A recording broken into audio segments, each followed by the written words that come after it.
Buenas noches, este es el podcast Sin Libertad la vida nada vale. Yo soy Diego Trinidad. Esta noche vamos a hablar de historia. Vamos a hablar de la Revolución Americana. Lo más probable es que la conferencia va a tener que ser dividida en dos partes, por lo menos. Vamos a ver hasta dónde podemos llegar hoy. Porque naturalmente que es un tema largo y aunque voy a tratar de hacer lo mejor posible de extractarlo, pero de todas maneras hay mucho terreno que cubrir. Primero que nada, recuerden que Sin Libertad la vida nada vale, el podcast se transmite por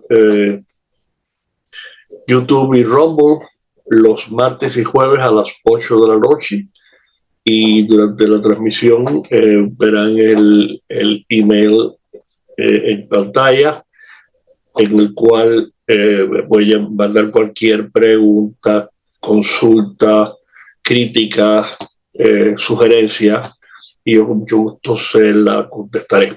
Así que vamos a empezar. Vamos a empezar con las causas de la Revolución Americana. Pero antes de eso, quiero decirles unas palabras sobre la Revolución Americana.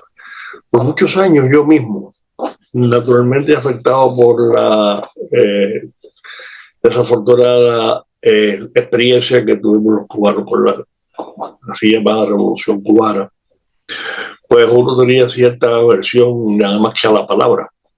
Por mucho tiempo yo pensaba en la Revolución Americana más bien como la guerra de independencia americana. Pero según más y más historias fui estudiando y aprendiendo, me di cuenta que definitivamente fue una revolución en toda la extensión de la palabra. La única diferencia es que aquí los muertos que hubieron fueron durante la guerra de independencia.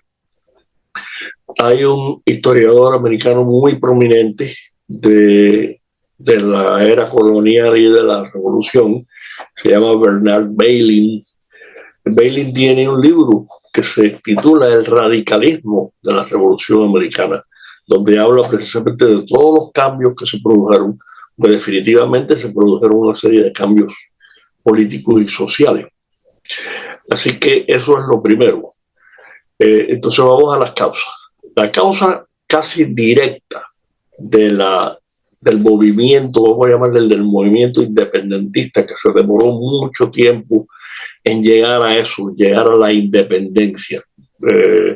Por un buen tiempo fue simplemente un movimiento de oposición a las medidas que tomó el gobierno de Gran Bretaña contra las colonias, las 13 colonias que estaban establecidas aquí desde mediados del siglo XVII. En 1607 fue la colonia de Virginia, en 1640 la colonia de Plymouth, se llamó primero Plymouth, después Massachusetts, fue el área de New England, y esa es quizás la más conocida en el sentido que pues, eso fue una colonia religiosa, y pues el barco Mayflower, todo lo que vino con eso. Las 13 colonias,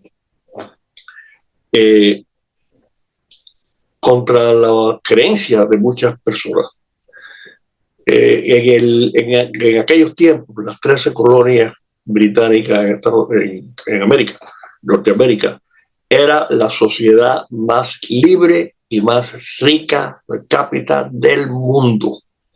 Aquí había prácticamente libertad total. Los impuestos eran mínimos. Naturalmente, aunque elegían sus propios cuerpos legislativos desde el principio, el voto era muy restringido. Obviamente los esclavos no podían votar, y la población, cuando empezó la guerra de independencia a fines de los 1700, ya era de 2,5 millones de personas aquí, de los cuales 800,000 eran esclavos, negros esclavos.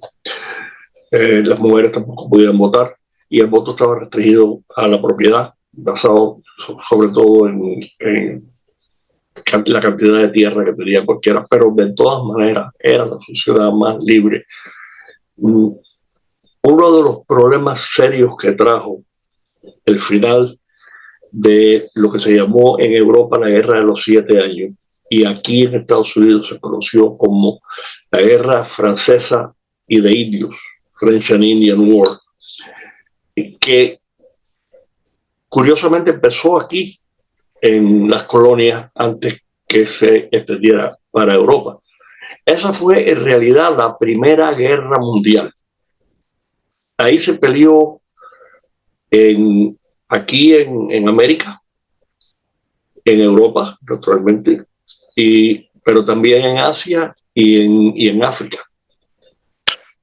Eventualmente, los contrincantes eran de un bando Gran Bretaña, Prusia, y después se aliaron Portugal y Rusia.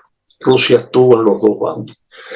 Y del otro lado, que era casi que el doble en lo que se refiere a fuerzas militares y a población, estaba Francia, Austria, con lo que ellos se conocía como el Sagrado Imperio Romano, Suecia y España al final. Pero aquí en Europa, prácticamente después de 7 años de guerra y 2 millones de muertos, se volvió al status quo antes, quiere decir, como estaba todo antes que empezara la guerra. Pero no aquí en Norteamérica. Aquí fue completamente distinto. Francia perdió todo Canadá, que cuando se llamaba Nueva Francia, y perdió Luisiana, que era el territorio al oeste del río Mississippi, y España, la Luisiana se la cedió Francia a España para compensar por la pérdida de la Florida, que España la cambió a Gran Bretaña por La Habana. Ese fue el tiempo de la conquista de La Habana por los ingleses. Ahora que se está hablando de una posible anexión a Cuba, bueno, quién sabe si los ingleses en aquel entonces cometieron un error en no quedarse con Cuba, cambiarla por la Florida, pero de todas maneras en aquel entonces la oposición que hubo a la ocupación de los ingleses de La Habana fue tremenda, así que eso es soñar. La guerra terminó entonces con esas consecuencias de la pérdida del imperio francés en Norteamérica. Hubo, quizás aquí en las colonias no hubo tantos muertos, pero de todas maneras hubo muertos y hubo muchos muertos indios, sobre todo, porque las tribus se dividieron. Varias tribus de indios que apoyaron a los ingleses, otras apoyaron a los franceses. Y los indios en realidad fueron los que más perdieron al final de esa guerra aquí. El resultado directo por lo que llevó a la independencia fue porque después de la guerra, Gran Bretaña incurrió una deuda gigantesca, se dobló casi la deuda nacional a 133 millones de libras esterlinas, que en aquel entonces estamos hablando de multimillones de dólares en estos tiempos. Entonces, como les dije al empezar, aquí en las colonias prácticamente no había impuestos. Los impuestos que habían eran impuestos locales, que las mismas colonias, las mismas legislaturas de cada colonia se los imponía, por ejemplo, para pagarle el salario al gobernador, que lo nombraba el rey en Gran Bretaña, también a los ministros protestantes de la religión anglicana, que en varias colonias tenían la religión establecida, y pues le pagaban con impuestos que se pagaban los habitantes. Pero eso era todo. No había impuestos de Gran Bretaña. eso cambió después de la guerra, porque para tratar de rebajar la deuda gigantesca esa que había quedado después de la guerra, pues el Parlamento británico empezó a imponer por primera vez impuestos directos a las colonias. Otra cosa de las colonias, otra situación peculiar y de libertad. A pesar de que había un sistema mercantilista, supuestamente, en el sentido que las colonias tenían que comprar y vender a Gran Bretaña y a las posesiones del Caribe. Eso no funcionaba ni remotamente así en la práctica. Todo lo contrario. Aquí en las colonias había un contrabando abierto. Se burlaban todo tipo de impuestos sobre, o sea, lo que hoy en día se conoce como las tarifas, todo eso se ignoraba prácticamente. Estaban acostumbrados al contrabando. Cuando en Gran Bretaña el Parlamento pasó la primera ley restrictiva, fue una ley que pasó casi desapercibida porque no afectó mucho, fue la ley del azúcar, que fue precisamente para imponerle impuestos al azúcar. Las colonias, sobre todo las colonias de New England, importaban melado de las islas del Caribe y con eso pues elaboraban ron y el ron lo exportaban a todas las islas y también a Gran Bretaña. Ese fue el primer impuesto directo. Pero eso no afectó a tanta gente, porque en primer lugar fue a New England y nada más que a las destilerías de ron. Pero el año siguiente, 1745, se impuso lo que se conoció como The Stamp Act, la ley sobre los sellos. Otra vez fue un impuesto directo a toda materia impresa que entraba en las colonias de Gran Bretaña, incluyendo, por ejemplo, hasta las cartas de jugar, ¿verdad? Pero todos los documentos oficiales necesitaban un sello que tenían que pagar. Y eso fue lo que provocó, eso fue lo que encendió la hoguera por primera vez. La protesta fue inconcebible, sobre todo para los burócratas, ministros de Gran Bretaña. Nadie se esperaba lo que pasó aquí. Recuerden esto, estamos viviendo en una sociedad de mediados del siglo XVIII, 1760 y tantos. Las comunicaciones eran a caballo y por mar, por las costas. Se demoraban naturalmente muchísimo. Aún así, las 13 colonias prácticamente se unieron en oposición a esa ley de los sellos. La unión esa creó también lo que se llamó los comités de correspondencia. Cada colonia formó comités que se escribían de un lado al otro para informarse de lo que estaba pasando y para mantener la oposición.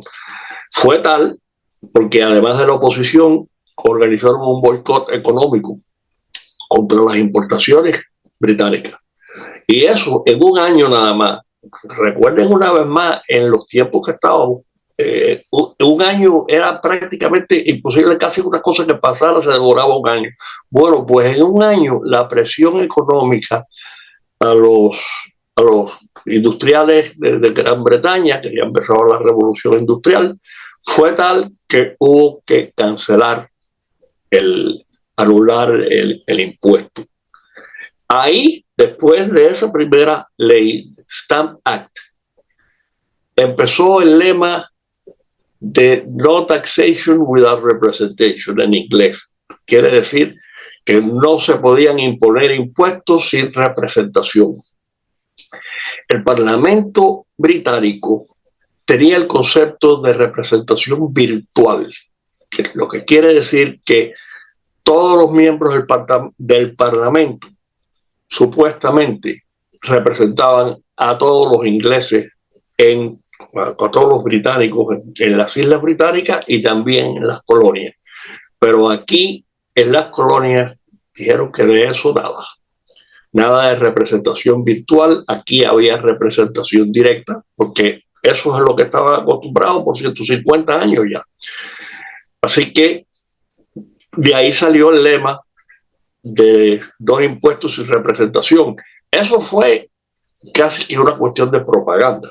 Y sí ha pasado a la historia el lema no taxation without representation.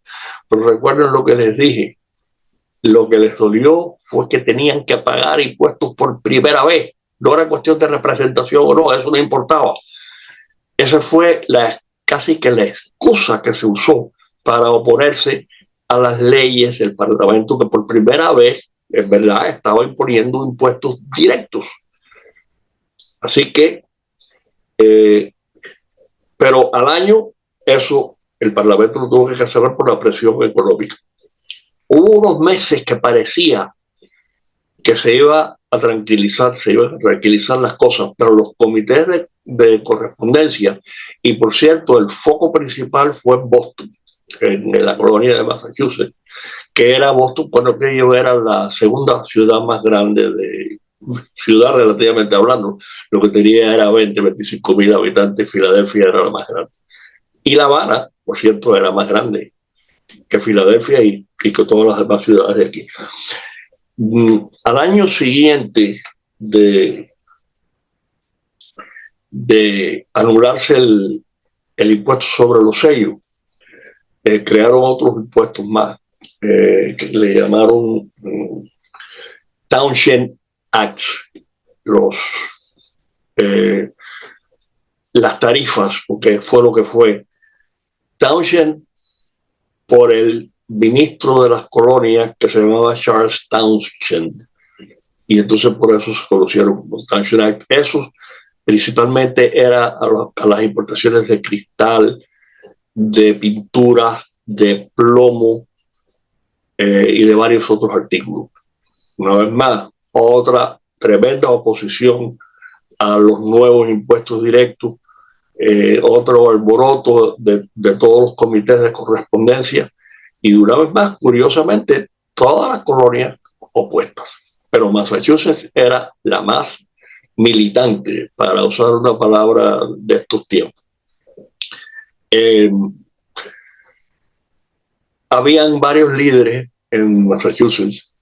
Uno de los más prominentes, Samuel Adams, pariente de John Adams, que eventualmente fue el segundo presidente de Estados Unidos. John Adams era más joven, John Adams era abogado. Samuel Adams había sido en realidad un fracasado en tipo de negocio, tuvo destilería, bueno, en fin, pero era un agitador. Eso en realidad era lo que era Samuel Adams, y muy efectivo. Pero después entonces de los Townshend Acts, se produjo más o menos casi que un año después, se producían las cosas casi que un año tras otro, lo que se conoció como la masacre de Boston. Después de la guerra de los 7 años y French and Indian Wars aquí, Gran Bretaña dejó una gran cantidad de tropas aquí. Y eso siempre de entrada trajo también tremenda oposición, porque las tropas se alojaban en las casas privadas a la fuerza. Y eso pues creó un tremendo mal de fondo, y sobre todo empezando en Boston. Entonces, casi que por accidente, una turba, que fue lo que eran turbas, se reunió y empezaron a provocar a un grupo de soldados británicos. Y nadie sabe lo que pasó, pero solo un disparo y al final hubo 5 muertos. Eso le llamaron la masacre, 5 muertos. Y uno de ellos fue un negro esclavo, libre, por cierto. Y al teniente británico y a las tropas que supuestamente tiraron, aunque nadie supo quién tiró, ni cuándo, ni a quién, los defendió John Adams, nada más y nada menos, y fue una defensa tan efectiva que salieron absueltos por el jurado en Boston. Después de eso, siguieron los acontecimientos. Samuel Adams, para tratar de seguir la agitación, que no se tranquilizara, porque lo que querían era Eventualmente habían unos cuantos líderes, sobre todo de Massachusetts, que lo que querían en realidad era la independencia. Pero la enorme mayoría de la gente no quería ninguna independencia, ni siquiera soñaban, ni mencionaban la palabra. Estaban simplemente opuestos a las medidas que estaban tomando, que las consideraban medidas injustas y las consideraban medidas que estaban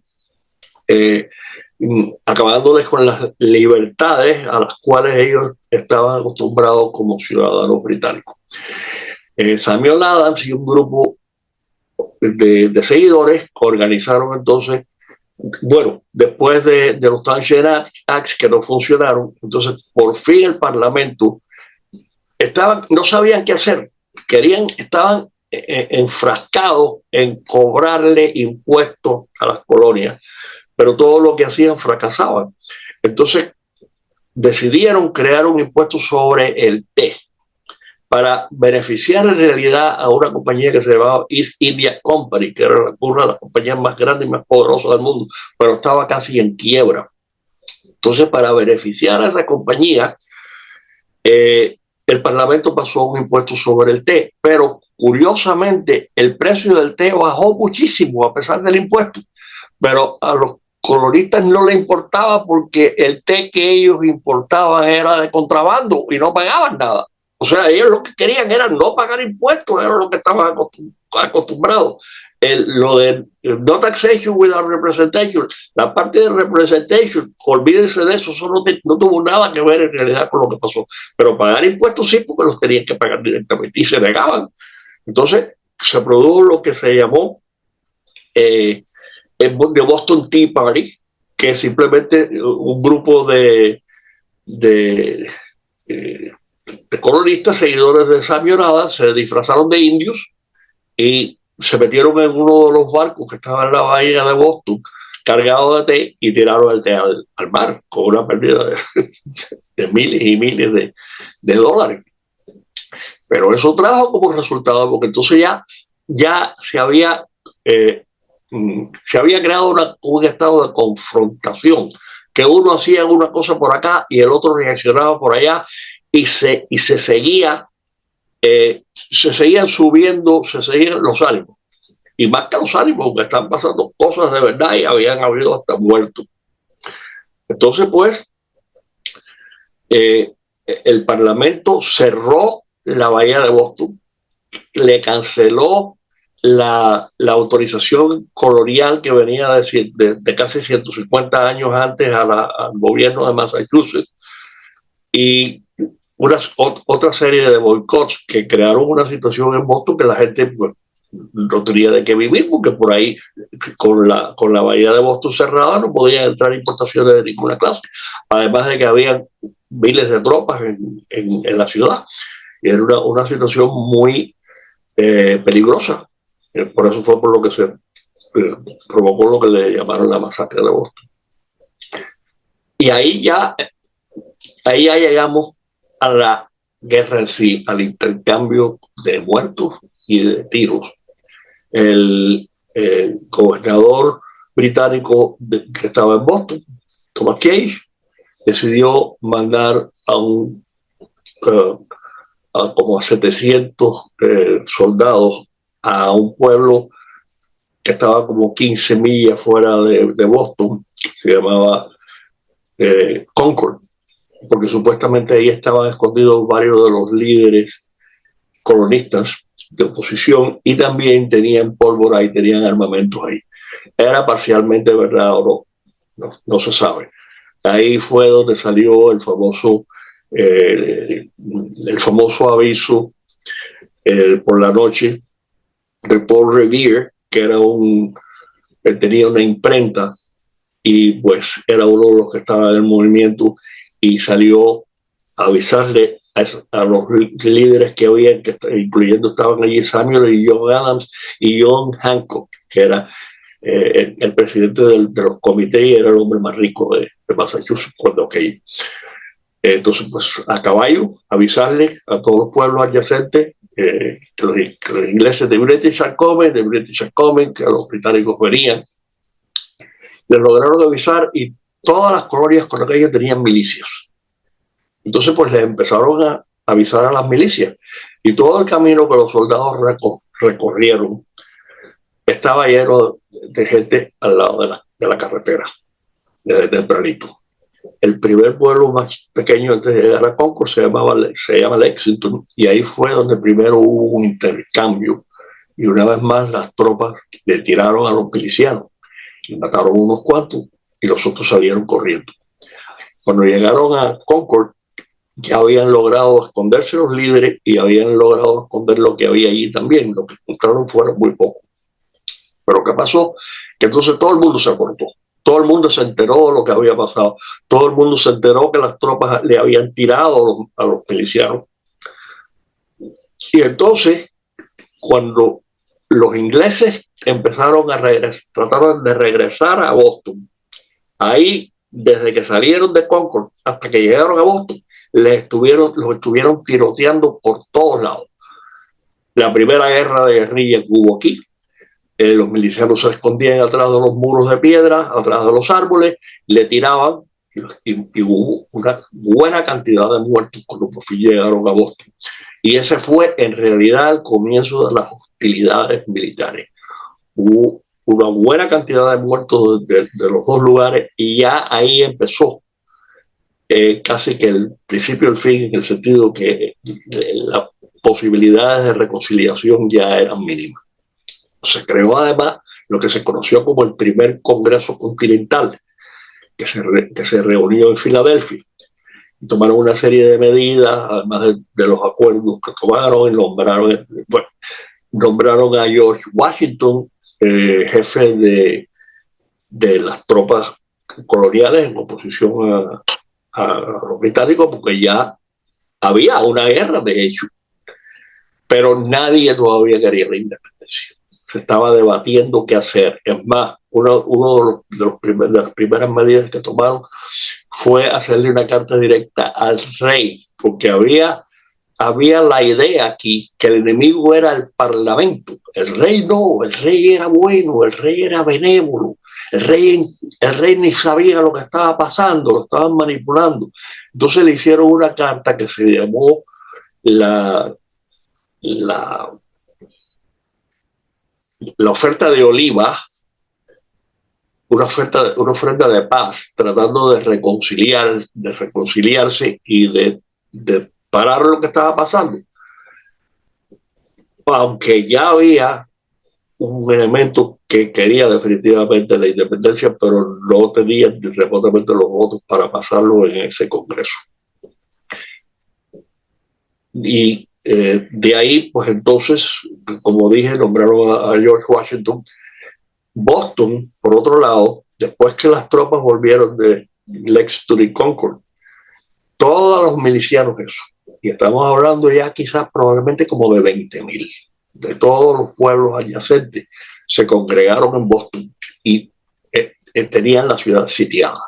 Los británicos no podían salir de allí, nada más que por barcos que por supuesto estaban en la bahía. Poco después de eso, empezó lo que se conoció como la batalla, porque ahí sí fue una batalla de verdad, de Bunker Hill. Habían dos lomas afuera de Boston, y en una de ellas se congregaron como 7,000 tropas de milicianos. Ya Washington había llegado, pero estaban bajo un general, vamos a decirle, por lo que ellos logrados eran arbitrarios, que se llamaba Israel, y hubo una batalla. Los ingleses trataron de tomar las alturas de la loma y los rechazaron una y otra vez, y hubo muchos muertos británicos. Y simplemente los milicianos abandonaron las alturas de Bunker Hill porque se les acabaron las balas, tuvieron que retirarse. Técnicamente los ingleses ganaron porque tomaron la loma de Bunker Hill, pero les costó muy caro. Y ya desde entonces ahí sí es verdad que empezaron las medidas completamente para reprimir lo que el rey mismo, que por supuesto rechazó la ofrenda de paz y al contrario declaró a las colonias en rebelión.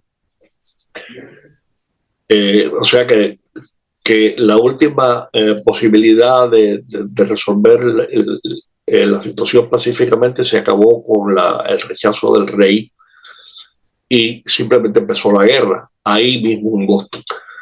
Como tenían, después de la batalla de Bunker Hill, tomaron las alturas otra vez. Y entonces Washington mandó a uno de sus primeros buenos militares que aprendió lo que sabía de guerra por libros. Era un librero, tenía una tienda de libros en Boston. Se llamaba Henry Knox. Y Henry Knox fue a caballo y caminando a una fuerza que había en la colonia de New York, bastante lejos de Boston, y trajo unos cañones que habían ahí, que la fortaleza había sido abandonada. Emplazaron los cañones en las alturas y de buenas a primeras los británicos amanecieron con los cañones apuntándoles. O sea, no tenían escape, excepto por mar. Pero amenazaron quemar a Boston. Y entonces Washington decidió dejar que se fueran por mar y los milicianos y los colonistas se quedaron en control de Boston. Y me parece que vamos a terminar ahí, porque después tenemos entonces que ir a la guerra de independencia en sí y a lo que trajo la guerra de independencia, que fue, por supuesto, a la declaración de independencia y al final de la guerra. Una vez más, les recuerdo que por favor sigan diciéndole a los amigos y a sus familiares, que a todo el mundo, compartiendo, para que vean los programas y Libertad, la vida nada vale, a las 8 los martes y los jueves en YouTube y Rumble. Y el próximo programa, el próximo podcast, el jueves, será una vez más de política y de actualidad, que tenemos varias cosas de las que hablar y posiblemente nos vamos a concentrar bastante en la situación de Cuba, que se están produciendo acontecimientos casi que día a día y eso se está convirtiendo en una situación que se está casi que desmoronando vertiginosamente y no sabemos lo que va a pasar, pero va a pasar bien pronto, a mí me parece. Así que con eso me despido. Hasta el próximo jueves. Muchas gracias y buenas noches.